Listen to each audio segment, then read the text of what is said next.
on David Brainerd, one of America's greatest saints. He was dying of tuberculosis. It's not how long you live, it's how you live that matters. So here he is, racked with consumption. His body weighs about 85 pounds. Did that little man dying there, a man that lived with the Indians, a man that hardly ever got a decent meal, he ate berries, he slept with the Indians, they let him sleep in a wigwam or a beaten up building, and he says, well, I never get a decent meal, but oh, God is so real. When he coughed, he spit blood in the ground. When he sneezed, he sprayed blood in the ground.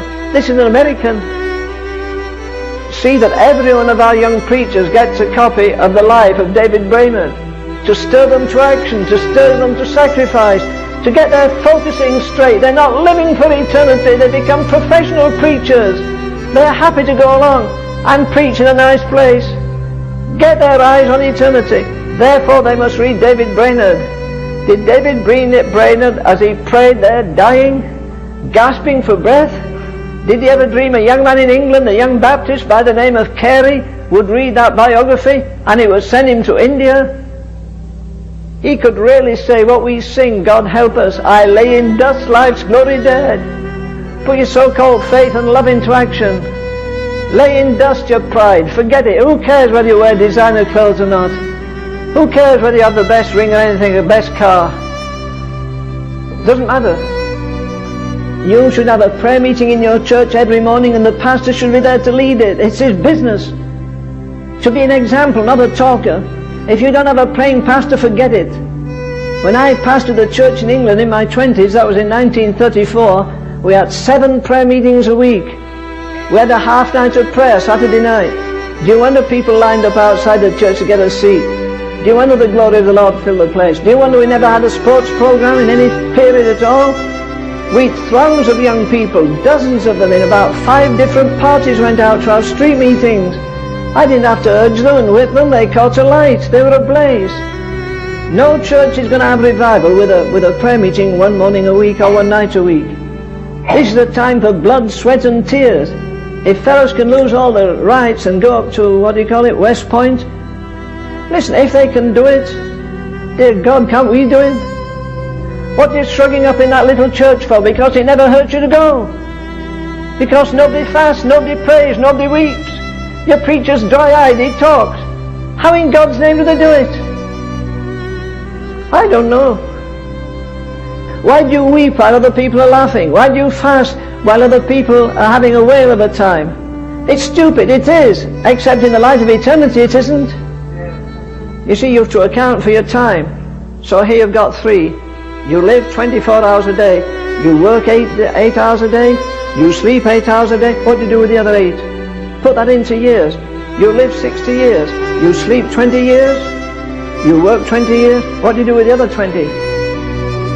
As I've said to you, if I could push the door of heaven and you could peep into it for 5 minutes, you'd never backslide. You'd change your lifestyle. You'd change your conversation style.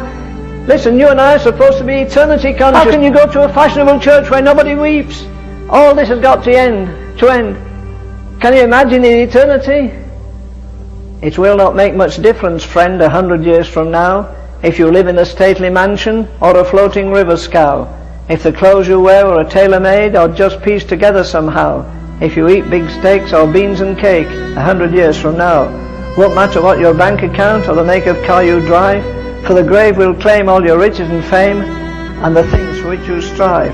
There's a deadline that we all must meet. No one will show up late. It won't matter. All the places have been, each one will keep, all the places you've been, each one will keep that date. We will only have in eternity what we gave away on earth. When we go to the grave, we can only save the things of eternal worth. What matters, friend, the earthly gain for which some men will bow? For your destiny will be sealed, you see, 100 years from now. Isn't that something? It won't matter if you live in a stately mansion or a floating river scow. What kind of clothes you, it won't matter. The only thing that will matter, if we're clothed in righteousness. John Wesley fasted, prayed, he made money, he built schools, he built orphanages, he printed Bibles, he printed Methodist hymn books. Is the dying thief going to have the same reward? What about that job God gave you and you gave it up, disgusted or discouraged? I'll tell you what, we're not going to be the same in heaven.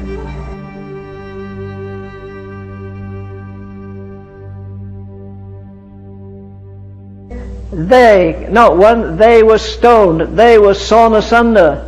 According to tradition, Isaiah was hung this way with his feet strapped up there and sawn down the middle, not with an electric saw and get it over, with a wooden saw. He was sawn in pieces. They were stoned. How long did it take them to die? They were sawn asunder. They were destitute, and that means they were totally void. They had no clothes except rags. They had no food except scraps. Do you know all these guys have gone down the drain? Do you know why? Let me tell you how to backslide. Why they backslide? They all backslide in the place of prayer.